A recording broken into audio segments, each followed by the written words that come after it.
सभी साईं भक्तों को ओम साईं राम, जय साईं राम। बाबा का चैनल श्रद्धा सबरी चैनल में आपका स्वागत है। और जैसा कि जन्माष्टमी आ रही है तो आप सबके मन में चल रहा होगा ना कि बाबा के साथ कैसे मनाए जन्माष्टमी, क्योंकि हर एक साईं भक्त की आस रहती है कि हर एक त्यौहार बाबा के साथ ही मनाएं। तो कृष्ण जन्माष्टमी हम लोग अपने बाबा के साथ ज़रूर मनाएंगे और किस तरह से मनाएंगे इसी बारे में आप सबसे बात करना चाहते हैं। जैसा कि आप लोगों को पता होगा कि सच्चरित में भी लिखा है कि कृष्ण जन्माष्टमी सप्ताह परायण। तो आप जिस सब ने ही पढ़ा होगा, ऐसा नहीं कि नहीं पढ़ा होगा, तो कृष्ण जन्माष्टमी सप्ताह परायण हम लोगों को करना चाहिए।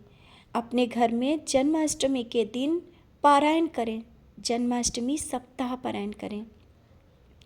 और ये कैसे करना है, कब करना है, किस तरह से करना है, उस बारे में आप सबसे बात करना चाहते हैं और कैसे करना है। तो सप्ताह पारायण करने के लिए तो आप लोगों को पता होगा कि 7 दिन का ही सप्ताह पारायण होता है, लेकिन इसके लिए आप लोगों का प्रश्न चल रहा होगा कि थर्सडे होना चाहिए। ऐसा कुछ भी नहीं है। जन्माष्टमी सप्ताह पारायण है ना, तो जन्माष्टमी वाले दिन, कृष्ण जन्माष्टमी वाले दिन से हम लोग सप्ताह पारायण शुरू कर सकते हैं, जो कि साल में एक बार ही मौका मिलता है। जन्माष्टमी सप्ताह पारायण उसे कहते हैं। इस दिन आप लोग 7 दिन का पारायण भी कर सकते हैं और 1 दिन का भी पारायण कर सकते हैं। कैसे करेंगे? जैसा कि जन्माष्टमी वाले दिन आप लोग सुबह अपने घर को साफ़ सफाई करते हैं, भगवान को स्नान करा के पूजा पाठ करके, सब कृष्ण भगवान जिनके यहाँ छोटे छोटे बाल गोपाल हैं उनको भी स्नान कराएंगे, बिठाएंगे, पूजा पाठ करेंगे और अपने बाबा का भी स्नान वगैरह करा करके सब पूजा विधि पूरा कंप्लीट होने के बाद दिया जलाएंगे। अगर दिया नहीं जला सकते हैं तो 2 अगरबत्ती जलाएंगे, लेकिन थोड़ी देर के लिए अगर हो सके तो दिया ज़रूर जलाएं। जलाने के बाद सच्चरित, आपके घर में सच्चरित है, देखो इससे पहले हमने आप लोगों को बताया था कि कलश रखें, ऐसा उसमें फिर बीच में आता है कि कलश रख पा रहे नहीं रख पा रहे। तो कलश होता है गणेश भगवान का स्वरूप। तो कलश जो लोग स्थापित करके करना चाहते हैं वो करें, नहीं तो नहीं करना चाहते तो इसमें भी कोई वो नहीं है। आप लोगों को सच्चरित पारायण करना बहुत ज़रूरी है। अगर रखना चाहते हैं तो बहुत ही अच्छा है, रख सकते हैं। दिया जला लें, आवश्यक नहीं कि वो दिया अखंड ही दिया हो, थोड़ी देर के लिए भी जला करके रख सकते हैं। दिया जला करके बाबा के सामने रखें और पारायण उस दिन आप शुरू कर दें। सुबह से जो लोग शुरू करना चाहते हैं वो लोग सुबह से शुरू कर सकते हैं, और जो लोग 7 दिन का करना चाहते हैं वो किसी भी समय जब भी शुरू करना चाहें कर सकते हैं। सुबह से रात को 12 बजे तक की आप लोगों को 7 चैप्टर कंप्लीट करना होता है, ये तो आप लोगों को पता ही है। तो आप लोग सप्ताह पारायण उस दिन शुरू कर सकते हैं। और एक चीज़ और है कि उस दिन 12 बजे तक के हम सब पूरा परिवार जगते हैं। सभी लोगों के लिए घर में होता होगा कि 12 बजे की आरती होने के बाद कृष्ण जन्म किया जाता है, फिर इसके बाद सब लोग सोते हैं।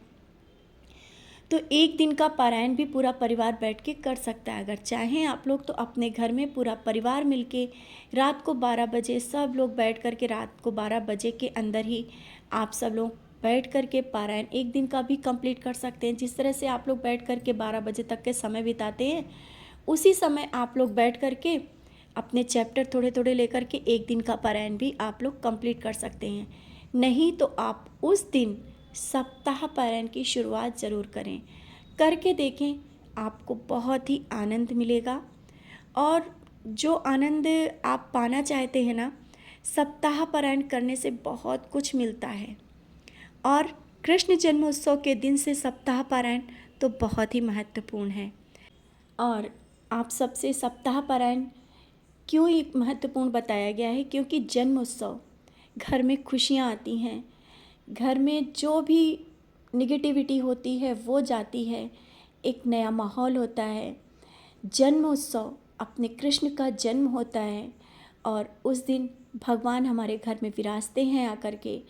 और जब हम लोग पारायण शुरू करते हैं उस दिन से पारायण बहुत ही महत्वपूर्ण है। इसलिए कहा गया है, जिनकी विश होती है कि बहुत लोग मनोकामना करके करते हैं, तो उस दिन जन्माष्टमी वाले दिन आप अपनी मनोकामना बोल करके जो भी आपके घर में जो भी परेशानी है, या विशेष तौर पर जिनकी गोद नहीं भरी है अभी तक के, तो एक बार जन्माष्टमी सप्ताह पारायण करें और बाबा का आशीर्वाद ज़रूर लें। आपके घर में भी इसी तरीके से जन्म उत्सव मनाया जाएगा। बाबा ज़रूर आप सबकी गोद भरेंगे, क्योंकि हम सब आस में रहते हैं और इस महत्वपूर्ण दिन हम लोग चाहें तो बाबा के चरणों में ज़्यादा से ज़्यादा देर तक बैठ सकते हैं और उस आनंद को ले सकते हैं अपने कृष्ण के साथ, अपने साईं के साथ, अपने बाबा के साथ। बहुत ही आनंद के साथ आप पारायण करें और जन्म उत्सव को एक विशेष तौर पर मनाएं। बहुत कुछ प्राप्त करें, बाबा का आशीर्वाद प्राप्त करें, क्योंकि वो दिन बहुत ही महत्वपूर्ण होता है। हो सके तो आप लोग सप्ताह पारायण करें, 7 दिन का पारायण। सोमवार को जैसे कि जन्माष्टमी है तो दिन नहीं देखना है, उसी दिन से स्टार्ट करना है। बहुत ही महत्वपूर्ण दिन है और 7 दिन में पारायण आप पूरा करें। लास्ट दिन आरती करनी है, जैसा आप लोगों को पता ही है। आखिरी दिन पूरे पारायण कंप्लीट होने के बाद आप लोगों को आरती करनी है और बाबा को जैसा भोग लगाते हैं आप लोग भोग लगाएं और पारायण पूरा करें। आप सबका पारायण जरूर सफल होगा। जिस मनोकामना से आप कर रहे होगे, बाबा ज़रूर आप सबकी मनोकामना पूरी करेंगे और आपके घर में एक बहुत ही आशीर्वाद की कृपा बाबा बरसाएंगे। विश्वास के साथ आप लोग पारायण करो, बाबा से जुड़ो और ये जन्माष्टमी नई नई खुशियाँ आप सबके घरों में हो, जीवन में हो। जन्मोत्सव बहुत ही धूमधाम से मनाएं। इसी के साथ ओम साई राम, जय साई राम। जन्माष्टमी की बहुत सारी शुभकामनाएं।